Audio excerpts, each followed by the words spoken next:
할렐루야. 주님의 전에 오신 응암의 성도 여러분들을 주님의 이름으로 환영합니다. 우리 또 3교구 헌신 예배로 오셨는데 모두 환영하고 또 축복합니다. 우리 양옆에 분들에게 잘 오셨습니다 라고 축복의 인사하겠습니다. 예. 잘 오셨습니다. 예.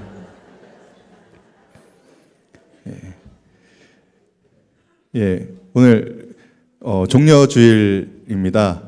우리 마음에 오시고 그리고 우리에게 항상 기쁘고 복이 되시는 우리 예수님을 우리 마음으로 모셔드리고 우리 예수님을 기쁘게 찬양했으면 좋겠습니다. 우리 함께 찬양으로 나가겠습니다.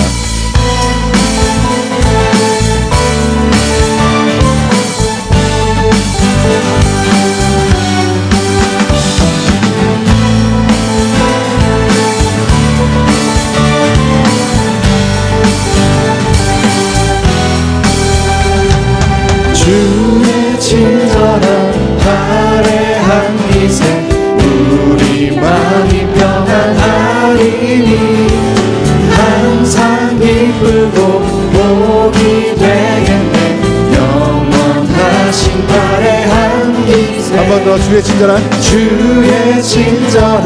화려한 기세 우리 마음이 평안하리니 항상 기쁘고 항상 복이 되겠네 복이 되겠네 영원하신 화려한 기세 주의 발에 그 크신 화려한 기세 주의 발에 영원하신 화려한 기세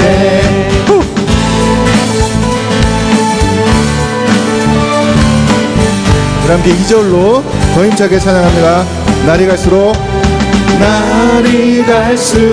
주의 사랑이 두루 광명하게 비치고 천성 가는 길 편히 가리니 영원하신 화려한 기세 주의 발에 그 크신 화려한 기세 주의 발에 영원하신 화려한 기세 주님의 발에 주의 발에 그 크신 화려한 기세 주의 발에 영원하신 화려한 주의 보좌로 나아갈 때 기뻐 찬미 소리 외치고 겁과 두려움 없어지시니 영원하신 화려한 기세 주의 발에 그 크신 화려한 기세 주의 발에 영원하신 우리의 박수와 우리의 목소리로 주의 발에 그 크신 화려한 기세 주의 발에 영원하신 화려한 기세 주의 발에 그 크신 화려한 기세 주의 발에 영원하신 화려한 기세 우리가 주님의 인도하심과 주님의 우리를 붙드심으로 우리가 매일매일 기쁘게 순례의 길을 행하고 우리가 주님 안에 거할 줄 믿습니다. 우리 계속해서 이런 주님을 찬양해서 올려드립시다. 내가 매일 기쁘게 순례의 길 행함은 주의 팔이 나를 안보함이요 내가 주의 큰 복을 받는 참된 비결은 주의 영이 함께함이라 한 번 더 내가 매일 기쁘게 순례의 길 행함은 주의 팔이 나를 안보함이요 내가 주의 큰 복을 받는 참된 비결은 주의 영이 함께함이라. 성령이 계시네. 할렐루야 함께하시네. 성령이 계시네. 할렐루야 함께하시네. 좁은 길을 걸으며 밤낮 기뻐하는 것 주의 영이 함께함이라. 계속해서 나와 동행하시고 우리의 모든 염려를 아시는 주님을 함께 찬양합시다. 나와 동행하시고 모든 염려하시니 나는 숲의 새와 같이 기쁘다. 내가 기쁜 마음으로 주의 뜻을 행하는 주의 영이 함께함이라. 한 번 더 나와 동행하시고 모든 염려하시니 나는 숲의 새와 같이 기쁘다. 내가 기쁜 마음으로 주의 뜻을 행하는 주의 영이 함께함이라. 성령이 계시네. 할렐루야 함께하시네. 성령이 계시네. 할렐루야 함께하시네. 좁은 길을 걸으며 밤낮 기뻐하는 것 주의 영이 함께함이라. 성령이 계시네.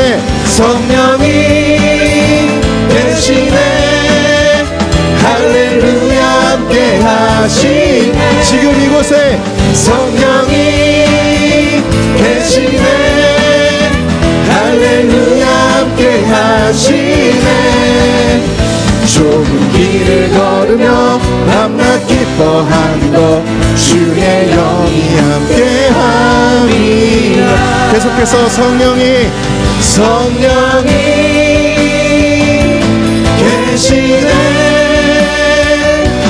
할렐루야 함께하시네. 성령이 계시네. 할렐루야 함께하시네. 우리 가운데 성령이 계시네. 계시네.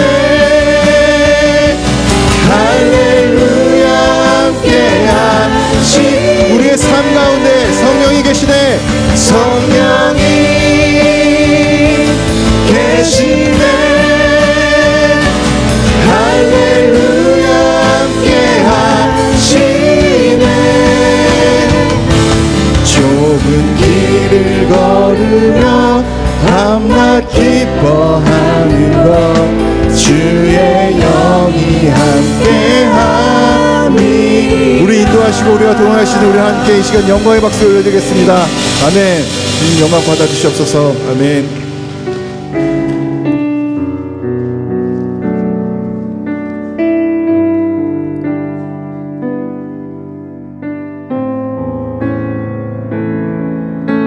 우리가 찬양으로 고백한 것처럼 우리 가운데 주님께서 우리를 크신 팔로 우리를 돌보시고 우리를 인도하여 줄 줄 믿습니다. 우리가 날마다 살아가는 시간들 동안에 주님께서 그 자비로운 손길로 우리 가운데 임하시고 항상 좋은 것을 줄 줄 믿습니다. 우리 그렇게 믿고 의지하시면서 우리 함께 찬양하시겠습니다. 날마다 숨 쉬는 순간마다 내 앞에 어려운 일 보내 주님 앞에 이 몸을 맡길 때 슬픔 없네 두려움 없네. 한 번 더 고백하겠습니다. 날마다 숨 쉬는 순간마다 내 앞에 어려운 일 보내 주님 앞에 이 몸을 맡길 때 슬픔 없네. 슬픔 없네. 두려움 없네. 두려움 없네. 주님의 그 자비로운 손길 항상 좋은 것 주시도다. 사랑스레 아픔과 기쁨을 수고와 평화와 안식을 날마다 주님 내 곁에 계셔 자비로 날 감싸주시네. 주님 앞에 이 몸을 맡길 때 힘주시네. 위로함 주네. 어린 나를 품에 안으시사 항상 평안함 주시도다. 내가 살아 숨을 쉬는 동안 살피신다 약속하셨네. 인생의 어려운 순간마다 주의 약속 생각해보네. 주님 속에 믿음 잃지 않고 말씀 속에 위로를 얻네.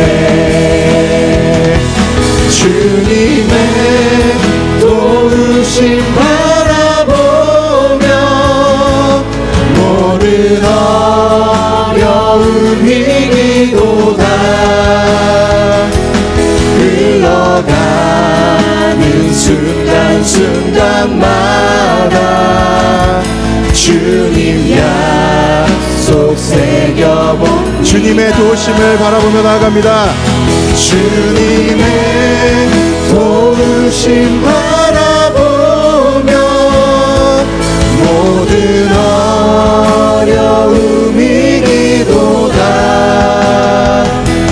흘러가는 순간순간마다 주님 약속 새겨. 우리 잠잠히 고백합니다. 주님의 도우심 바라보며 주님의 도우심 바라보며 모든 어려움 이기도다. 흘러가는 순간순간마다 주님 약속 새겨봅니다. 이 시간 우리를 대표해서 이정훈 안수집사님 기도 인도해 주시겠습니다.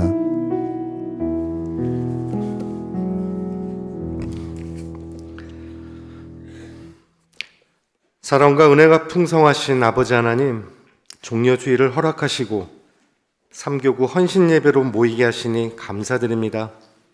저희의 몸과 마음, 시간을 거룩한 제물로 드리오니 하나님을 영화롭게 하며 하나님이 기뻐 받으시는 예배로 인도해 주시옵소서. 성령 하나님, 이 시간 저희의 마음 문을 활짝 열게 하시어 하나님의 거룩한 임재를 깊이 경험하는 은혜를 허락해 주시옵소서. 주님, 50여일 뒤면 새로운 대통령을 선출하는 선거가 있습니다. 하나님을 경외하며 이 나라 이 민족을 잘 이끌어갈 수 있는 참된 대통령이 선출될 수 있도록 인도하옵소서.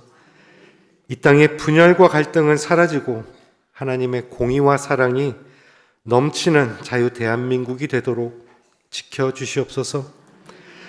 거짓의 아비 마귀가 하나님의 창조 질서를 파괴하고 있습니다. 우는 사자와 같이 삼킬 자를 찾는 미혹의 때에 분별의 지혜를 허락하시고 말씀의 능력으로 대적하여 저희의 마음과 생각을 지키게 하옵소서. 주님, 거칠게 몰아치는 세상 풍랑에 때로는 두려움에 떨며 주저앉을 때도 있습니다. 하지만 세상을 이기신 우리 주님을 의지하여 믿음의 선한 싸움 싸우며 승리하는 응함의 성도들이 되게 하옵소서. 헌신을 다짐하며 모인 저희 삼교구 교우들과 응함의 성도들에게 주님께서 맡겨주신 사명과 직분을 저희의 가정과 직장과 교회에서 잘 감당할 수 있도록 성령의 능력으로 덮여주시고 오직 하나님의 뜻이 이루어지게 하옵소서. 오늘 하나님의 말씀을 선포하실 김경원 목사님에게 성령의 기름 부음을 더하셔서 저희 모두가 그 말씀에 순종하며 결단하는 은혜의 시간이 되게 하옵소서. 삼교구의 아름다운 찬양으로 하나님의 이름을 높여드립니다. 주님 홀로 영광 받아 주시옵소서. 감사드리며 이 모든 말씀 우리의 영원한 구원자 되시는 예수 그리스도의 이름으로 기도드렸습니다. 아멘.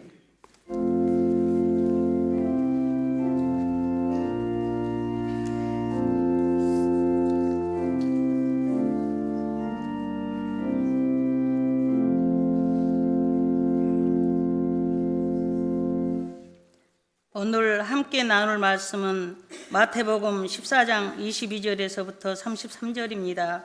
신약성경 23면입니다. 하나님의 말씀을 봉독하겠습니다.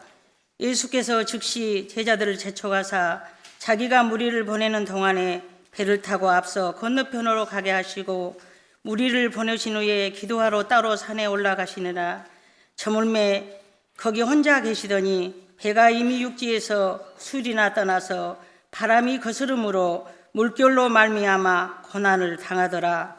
밤 사경에 예수께서 바다 위로 걸어서 제자들에게 오시니 제자들이 그가 바다 위로 걸어오심을 보고 놀라 이르니라 하며 무서워하여 소리 지르거늘 예수께서 즉시 이르시되 안심하라 나니 두려워하지 말라.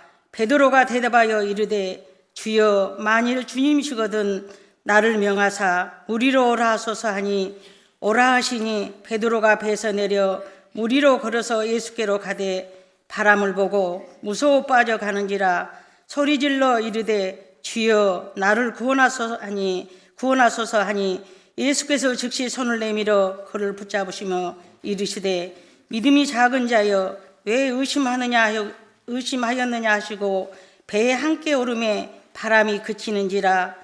배에 있는 사람이 예수께 절하며 이르되 진실로 하나님의 아들이로소이다 하더라. 삼교구 찬양대에서 하나님께 찬양 드리겠습니다. 그 후에 김경우 목사님께서 무리로 오라 하소서란 제목으로 말씀 전하시겠습니다.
삼교구의 찬양 참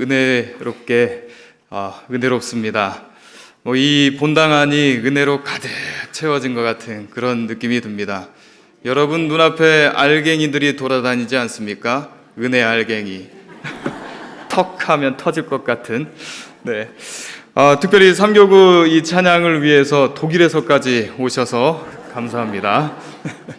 네.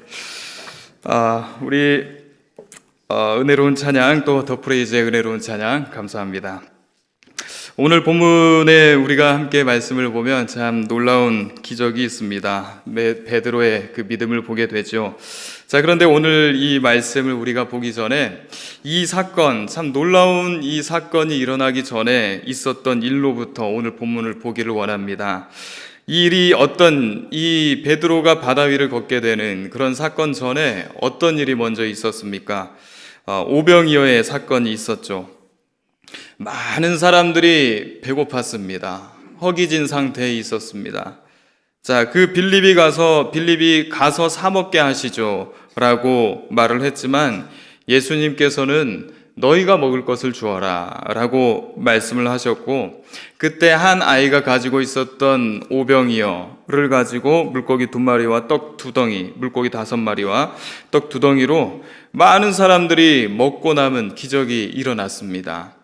자, 그 자리에 있었던 사람들에게는 이 순간이 정말 놀라운 기적의 순간이었습니다. 구약에 기록되어 있었던, 구약의 성경, 본인들이 잘 봤었던 그런 성경의 구약에서 있었던 광야에서 만나를 먹는 그 사건이 자신들의 현실 속에서 벌어진 거거든요.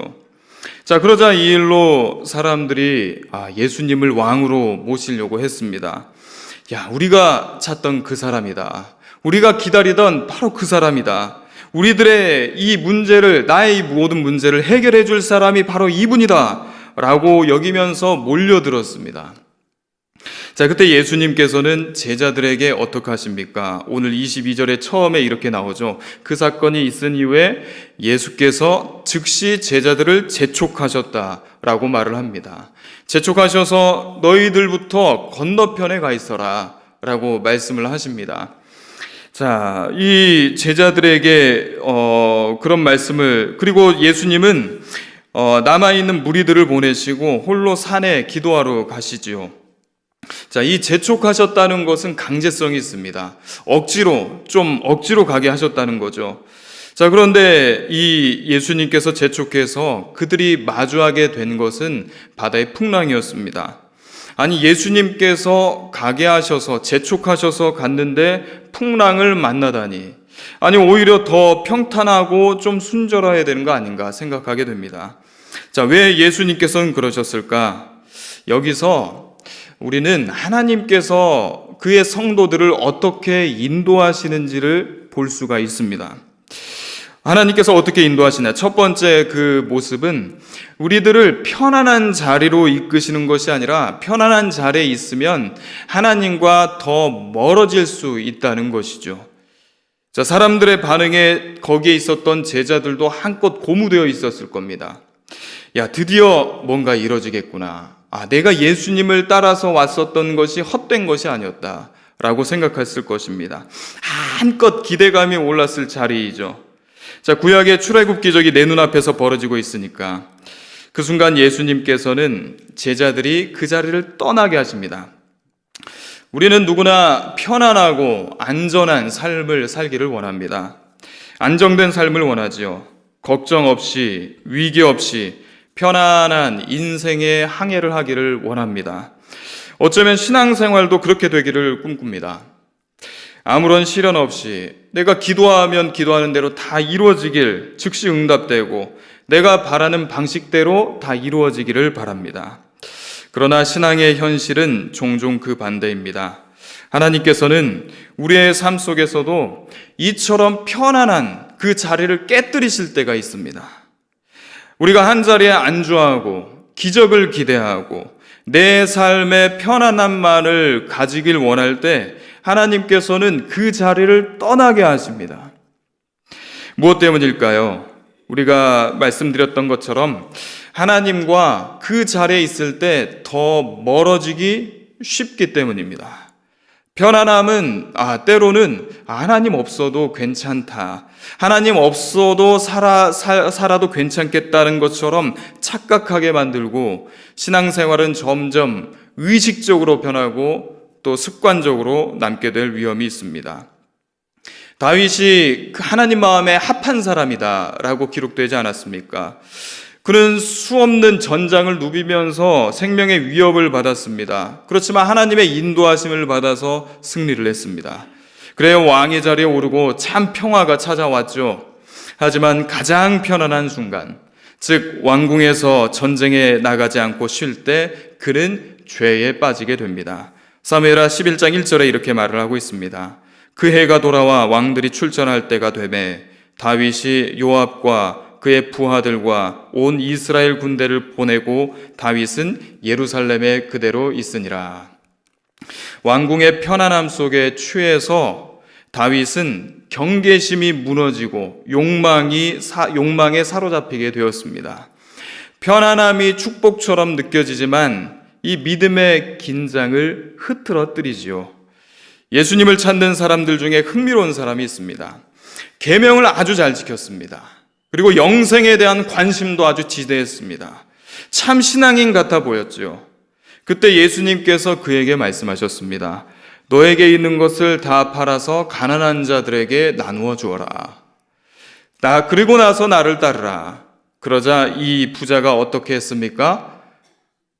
근심하여 돌아갔다라고 나오죠. 자, 이 부자 청년의 문제는 그가 너무 많은 것을 가지고 있기 때문이 아니었습니다. 그가 가진 것에 너무 많은 안정감을 갖고 있었기 때문입니다. 그는 하나님을 따르는 것보다 지금 누리고 있는 이 나의 안정된 삶을 더 귀하게 여기고 있었습니다. 영생보다도 지금 누리고 있는 이 편안함이 더 그 편안함을 원했던 것이죠. 지금 이 시대와 비슷하지 않습니까? 지금 이 시대는 지금 인류가 지구상에 존재했었던 이후에 가장 부유한 시대입니다. 그런데 가장 그 어느 때보다 복음이 들어가기 어려운 시대입니다. 우리 가정의 수입이 안정될수록, 내 미래가 안정될수록 오히려 믿음은 더 나약해질 수 있습니다. 일이 술술 풀리고 편안해지면 편안해질수록 어느새 내가 알아서 잘할 수 있다 라는 생각이 들기 시작합니다. 자녀들이 건강하고 남편, 아내가 잘 지낼 때 너무 편안함에 취하게 된다는 것이죠. 우리 교회에서 봉사할 때도 한번 생각해 보십시오. 사역을 할 때, 봉사할 때 처음에는 무릎으로 합니다. 기도하면서 시작을 합니다. 그런데 나중에 그 일이 익숙해집니다. 그러면 어떻게 합니까? 기도하지 않고 그냥 하게 되죠. 그때 바로 이 편안함, 그 익숙함에 있을 때 우리는 하나님과 멀어질 수가 있습니다. 자, 예수님께서 왜 재촉해서 보내셨을까? 두 번째 이유는 이 절실함의 자리로 인도하심으로 인해서 그 비로소 하나님을 더 깊이 경험할 수 있기 때문입니다. 자, 제자들이 바다에서 풍랑을 만나서 고난을 당하고 있었죠. 예수님께서 물 위를 걸어서 오셨습니다. 제자들은 예수님이 유령인 줄 알았지만 예수님께서 나다라고 말씀하십니다. 그러자 베드로가 그 예수님을 보고 유령이 아니라 주님이라는 말을 듣고 주님에게 말합니다. 주여, 만일 주님이시거든 나를 명하사 물 위로 오라 하소서라고 말씀합니다. 자, 어떻게 보면 이 베드로의 말은 참 무모하죠. 지금 그 상태는 풍랑이 불고 있고 비가 내리치고 있는 상태입니다.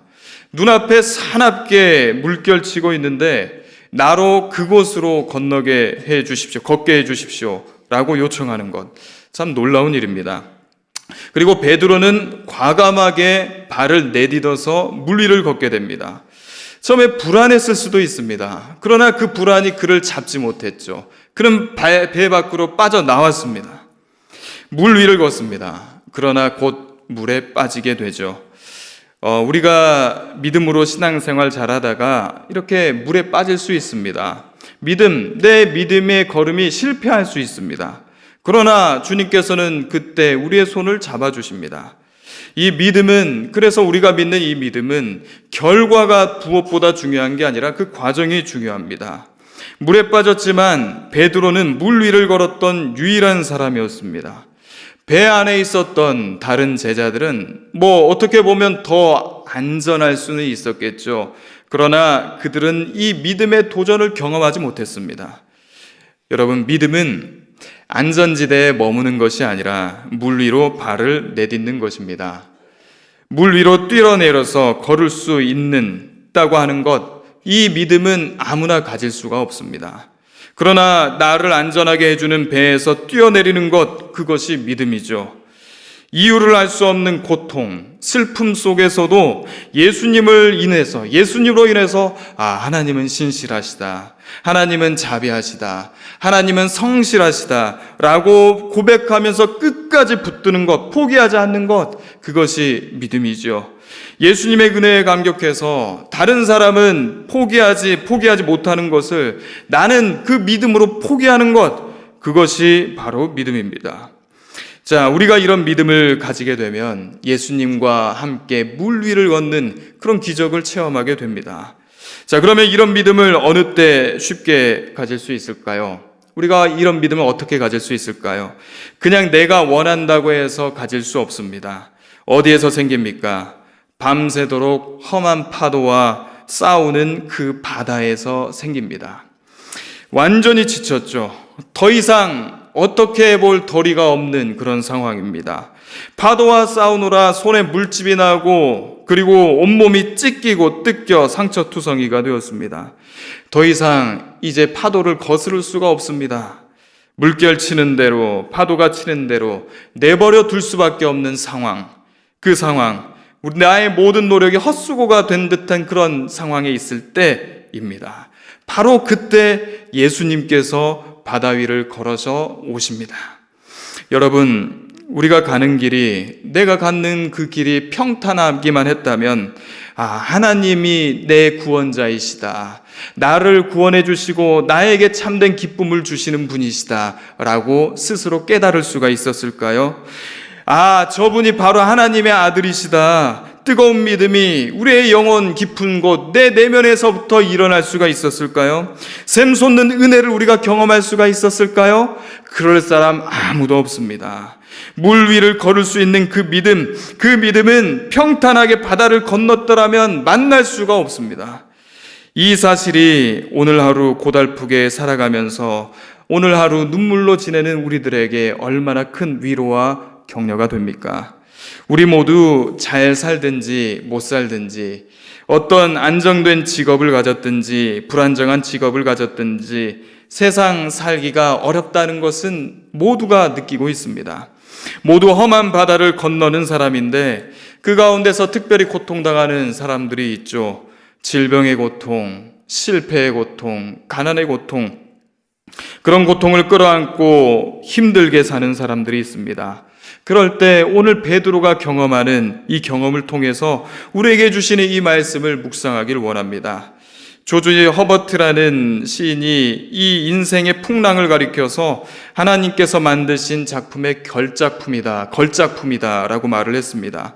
고통이 하나님께서 만드신 것 중에서 마지막까지 손질해서 내놓은 대표적인 걸작물이다 라고 말씀하는 겁니다.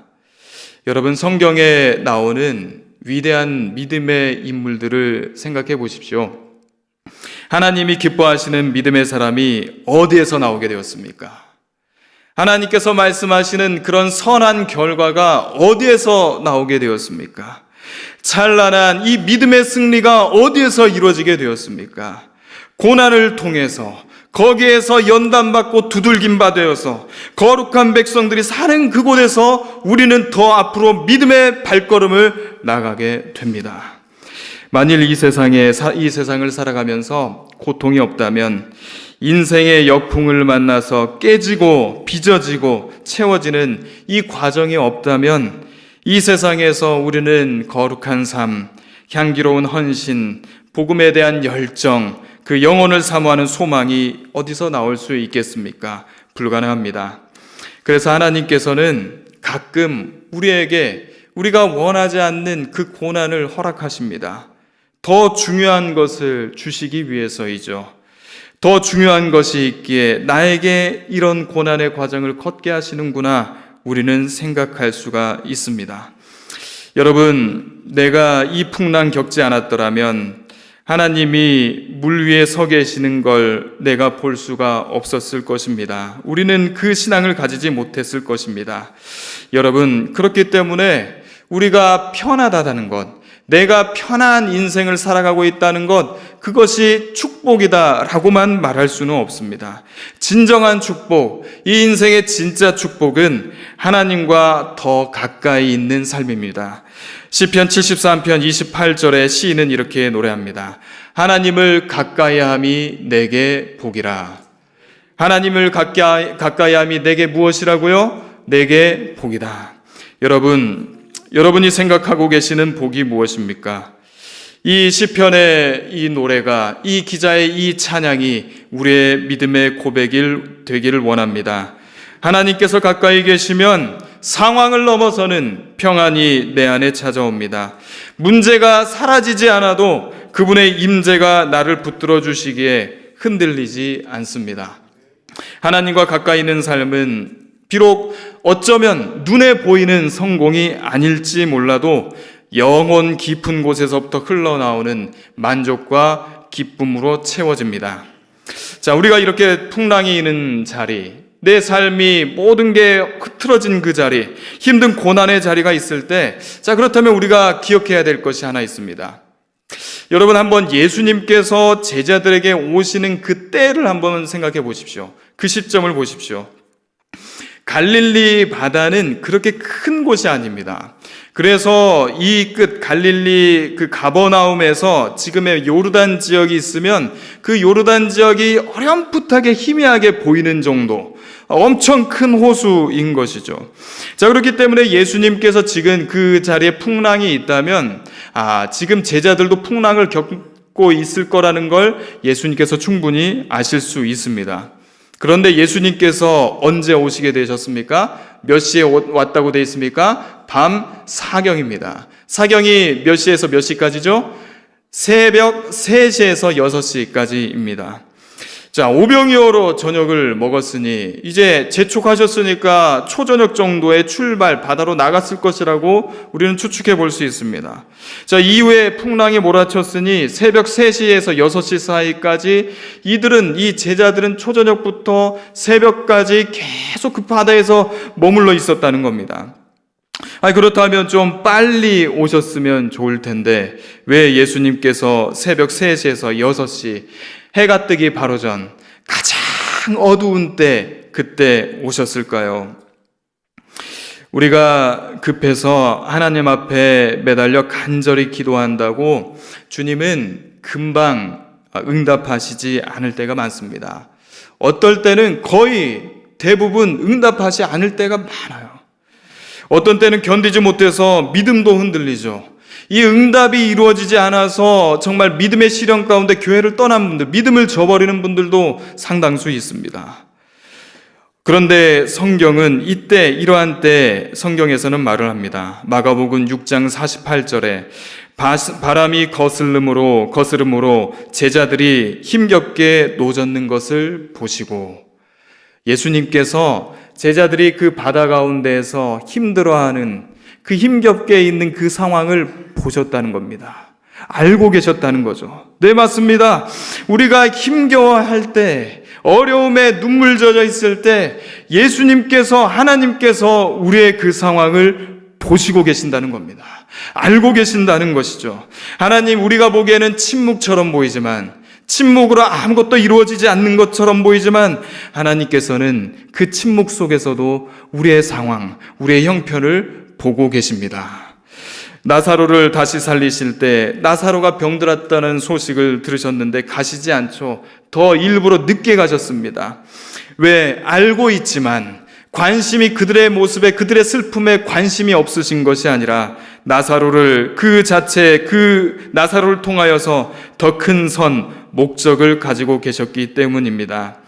언제 어떻게 도우는 것이 우리의 신앙을 키워주고 하나님의 은혜를 맛볼 수 있게 하는가? 우리 하나님께서는 그 때를 정확히 아시고 찾아오십니다. 베드로가 물 위를 걷다 빠질 때, 물에 빠져 들어갈 때 예수님께서 어떻게 하셨습니까? 예수께서 즉시 손을 내미사라고 말을 했습니다. 이 즉시가 언제입니까? 베드로가 내가 더 이상 어떻게 해볼 수가 없는 때입니다. 내가 더 이상 붙들 수 없는 때, 나 자신을 붙들 수 없는 때이죠. 예수님의 이 즉시는 우리가 더 이상 내가 아무것도 할 수 없다고 느낄 때, 이 즉시는 바로 나의 끝과 하나님의 시작이 만나는 그 때입니다. 요셉이 감옥에서 잊혀진 자가 되었을 때, 모세가 광야에서 40년 동안 아무도 기억하지 못한 때가 되었을 때, 엘리야가 로뎀나무 아래에 가서 나를 죽여주십시오라고 한 그때 하나님께서 찾아오셨습니다. 내 힘으로 아무것도 할 수 없다고 고백할 때, 내 계획과 내 자존심이 다 무너졌을 때 비로소 하나님의 손길이 우리의 삶에 역사하시기 시작합니다. 하나님께서는 무너진 자리에서 집을 세우시는 분이시고 길 끝에서 새 길을 만드시는 분이십니다. 주님은 제자들에게 찾아오셔서 말씀하셨죠. 안심하라, 나니 두려워 말라. 안심하라, 나니 두려워 말라. 이 말씀 속에 주님의 엄청난 위로와 능력이 담겨 있습니다. 이 말씀은 이런 뜻 아니겠습니까? 풍랑과 싸우며 얼마나 지쳤니? 삶 속에서 얼마나 애썼니? 최선을 다한 것이다. 괜찮다. 이제 내가 너의 선장이 되어주마. 그 키를 나에게 맡기렴. 예수님께서 배에 오르시자 바람이 그쳤습니다. 제자들은 그때 어떻게 고백하게 됩니까? 우리 성경 33절 말씀 함께 보시죠. 우리 33절 말씀을 함께 읽어보겠습니다. 배에 있는 사람들이 예수께 절하며 이르되 진실로 하나님의 아들이로소이다. 아멘. 제자들이 그제서야 비로소 신앙 고백이 터져 나옵니다. 진실로 하나님의 아들이로소이다 라고 고백했습니다. 여러분, 이 고백은 단순한 감탄이 아닙니다. 풍랑 가운데 찾아오신 주님, 그분의 손길, 그분의 능력, 그분의 신실하심을 체험한 후에 이 가슴 속에서부터 나오는 진실된 고백인 것이죠. 믿음은 체험에서 나오는 확신으로 이어집니다. 그리고 이 확신은 내 삶의 중심, 우리의 삶의 방향을 바꾸는 고백이 됩니다. 여러분, 하나님의 때가 옵니다. 하나님께서 계획하신 것은 우리의 각자의 인생 속에서 반드시 이루십니다. 기다린다는 것, 그 기다림은 하나님께서 나를 다듬어가는 시간입니다. 하나님께서는 우리의 모든 고난까지도 의미 있게 만드십니다. 지금의 눈물, 우리의 모든 눈물을 기억하셔서 미래의 기쁨으로 바꾸시는 분, 그분이 우리의 하나님이십니다. 우리가 이 삶을 그렇기 때문에 어떻게 살아가야 될까요? 사도 바울은 이렇게 말을 했습니다. 내가 이미 얻었다 함도 아니요 온전히 이루었다 함도 아니라 오직 내가 그리스도 예수께 잡힌 바 된 그것을 잡으려고 달려가노라. 이 바울의 고백이 우리의 신앙의 이 삶의 모습이 되기를 축원합니다. 끝까지 더 나은 삶을 위해서, 더 나은 영적인 성장을 위해서 이 나를 안전하게 해준 그 배 밖으로 뛰쳐나가는 그 믿음의 걸음이 되기를 소망합니다. 오늘도 우리는 내 각자의 갈릴리 바다에 있습니다. 그 바다에 있을 때 혹시 풍랑이 있으십니까? 혹시 심한 풍랑이 있습니까? 경제적 어려움에 있습니까? 건강의 파도에 있습니까? 마음에 고요하지 않은 그 어려움 가운데 있습니까? 그렇지만 기억하십시오. 그 바다 위를 예수님께서 걸어오고 계십니다. 바다를 걸어서 주님께서 우리에게 다가오고 계십니다. 그리고 주님께서는 우리를 향해서 말씀하십니다. 안심하라. 나니 두려워하지 말라. 너의 인생 가운데 내가 있다. 너도 나와 함께 이 무리를 걷겠느냐. 이 예수님의 말씀에 내가 안전하다, 내가 편안하다 생각하는 그 자리를 털고 일어나서 배 밖으로 나오시기 바랍니다. 그 믿음의 용기, 두려움을 무릅쓴 결단, 그 주님을 바라보는 눈으로 이 세상을 나아가며 더 깊은 믿음으로 나가는 그 하나님의 손길 가운데 우리의 믿음의 항해를 하는 저와 여러분이 되기를 소망합니다. 기도하겠습니다. 하나님 아버지, 감사합니다. 풍랑이 불어오는 삶의 자리, 어찌할 바 몰라 주저하고 있을 때, 근심하고 있을 때 고개를 들어보니 그 끝에서 주님께서 오고 계심을 보게 됩니다. 오늘도 세상의 바다에 있는 우리들을 긍휼히 여겨주시고 나니 두려워하지 말라라는 그 주님의 음성으로 다시 힘을 얻게 하여 주옵소서. 배 안에 편안함을 의지하지 않게 하여 주시고 주님을 의지하며 배 밖으로 나가는 믿음으로 더 나은 신앙의 삶이 되게 하여 주옵소서. 예수님의 이름으로 기도합니다. 아멘.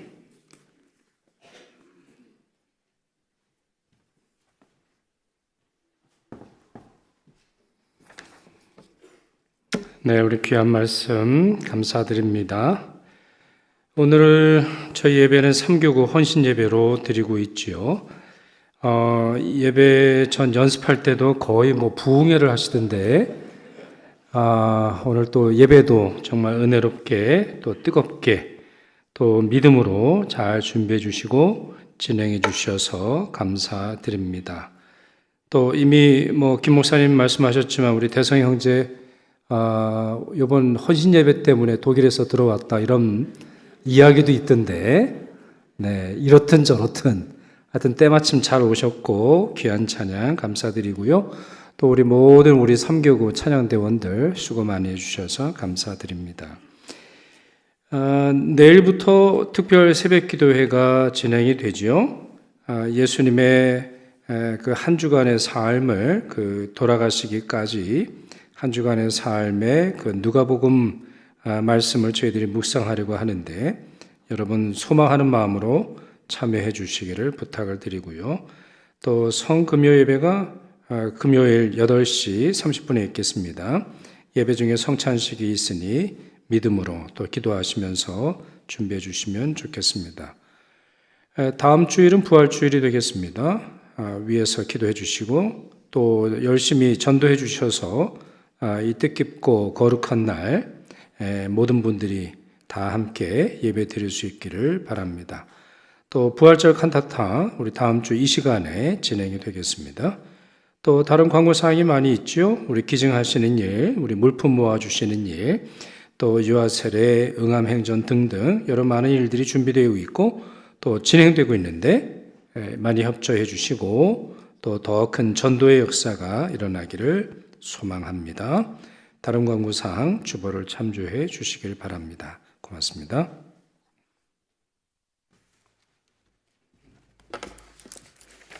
다 함께 일어나 찬송가 388장으로 찬송하겠습니다.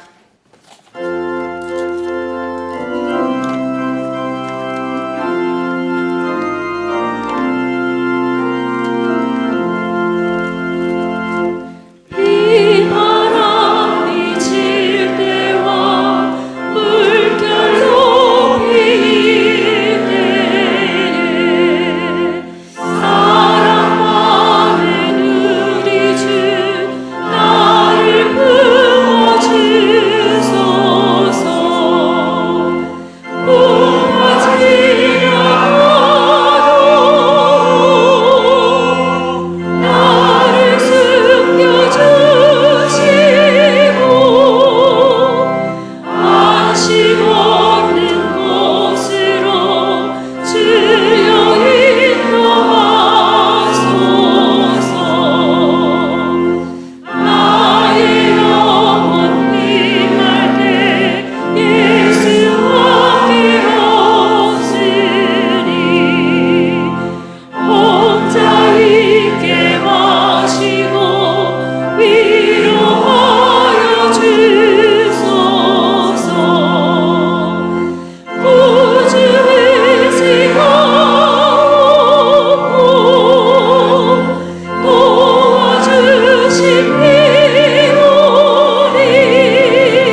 우리 주 예수 그리스도의 은혜와 아버지 하나님의 지극한 사랑과 성령의 교통하심이 비바람이 치고 물결이 높다 할지라도 우리 주 예수 그리스도께서 더 큰 능력을 가지고 계시기에 그 예수 붙들고 나아가고자 하는, 또한 오늘 진실한 마음으로 헌신하고 찬양하는 삼교구 모든 성도들 머리 위에 함께 예배하며 주의 은혜를 구하는 모든 성도들과 그 사업과 가정 위에, 또한 주님께서 사랑하신 이 민족과 교회 위에 이제로부터 영원히 함께 하옵기를 간절히 축원하옵나이다. 아멘. 아멘.